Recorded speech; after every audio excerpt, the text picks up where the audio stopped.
Have you ever noticed a pattern? A young, gifted black footballer rises from humble beginnings, achieves global stardom, and suddenly the partner by his side is almost always a white woman. Coincidence? Or is there something deeper at play, a kind of social programming that we've all been conditioned to accept without question? Today, we're going to pull back the curtain on this uncomfortable but necessary conversation. This isn't about judging individual choices or policing love. It's about understanding the powerful, often invisible forces that shape desire, success, and identity in the world of professional football. Let's start by rewinding the clock. The roots of this issue run deep, back to a time when the world was carved up by empires. Colonial ideology wasn't just about controlling land, it was about controlling minds. It established a hierarchy where everything associated with whiteness, from culture and language to standards of beauty, was positioned at the very top. This created a powerful subconscious message: to be successful, to be accepted, to be civilized, one had to move closer to whiteness. This psychological imprint, this colonized mind, didn't just disappear when empires fell. It lingers today, subtly influencing our perceptions of value and success. Now, fast forward to the modern era. Think about the media you consume every day. Who is presented as the ideal of beauty in magazines, movies, and advertisements? Overwhelmingly, it's a eurocentric ideal: fair skin, straight hair, and specific facial features. For a young black man growing up, this constant messaging can be incredibly powerful. It can lead to an internalized belief that this is the universal standard of beauty, the ultimate prize. So, when a black footballer reaches the pinnacle of his career, a white partner can, consciously or subconsciously, become a symbol of having made it. She becomes a trophy, a tangible sign that he has transcended his background and been accepted into the exclusive club of wealth and privilege. This isn't just a theory, it's reinforced within the very structure of the football world.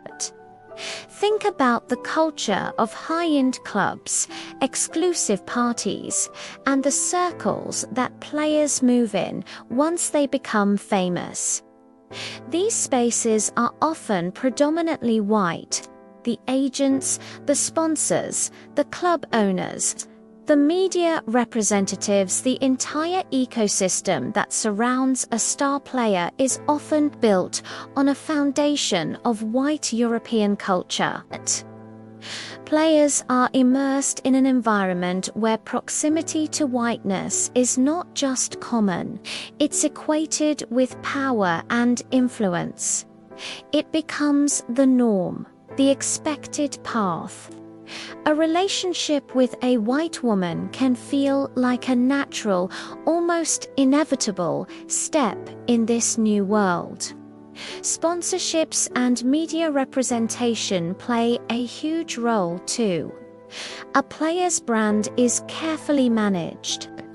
A relationship that is seen as palatable or non-threatening to a broad, mainstream and often white audience can be viewed as a commercial asset.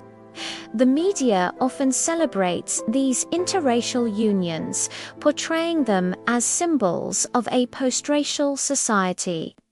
They are framed as beautiful love stories that transcend barriers. While that can be true on an individual level, The media rarely, if ever, celebrates a successful black footballer with a black woman in the same way. The powerful black couple is often seen as too political, too other, and less marketable to a global audience. This selective celebration sends a clear message about which relationships are valued and which are ignored. So, what is the cost of this programming? When a white partner is seen as the ultimate symbol of success, it can subtly devalue black women and the concept of black love. It can create a painful narrative that suggests a black woman is not enough for a successful black man. For the player himself, it can lead to a disconnect from his own identity and community. He may have escaped poverty, but has he truly found freedom? Or has he simply traded one set of expectations for another, chasing a form of validation that is externally defined?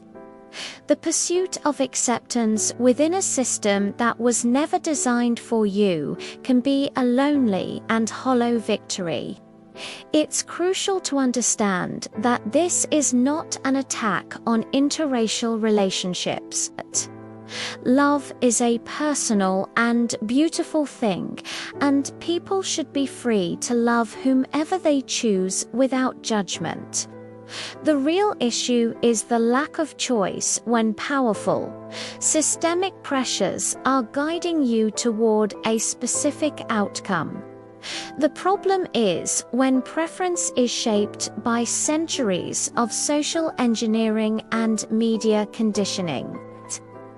The goal isn't to condemn choices, but to question the system that limits them. It's about asking why society uplifts certain unions while rendering others invisible. True liberation is not about gaining approval from the systems that once oppressed you. It's about defining success and happiness on your own terms. It's about building a world where a black man's success is unmeasured by his proximity to whiteness, but by his contribution, his character, and his connection to his own heritage. It's about celebrating black love with the same energy and enthusiasm as any other. It's about self-love and understanding that your worth is inherent, not granted by external validation. This conversation is just the beginning. It's about waking up to the hidden games being played in plain sight. It's about decolonizing our minds and our ideas of love and success. Because love should be an act of liberation, not a colonial trophy. It's about building a future where every young black person can look at their heroes and see all forms of love and success celebrated, empowering them to write their own story freely and authentically.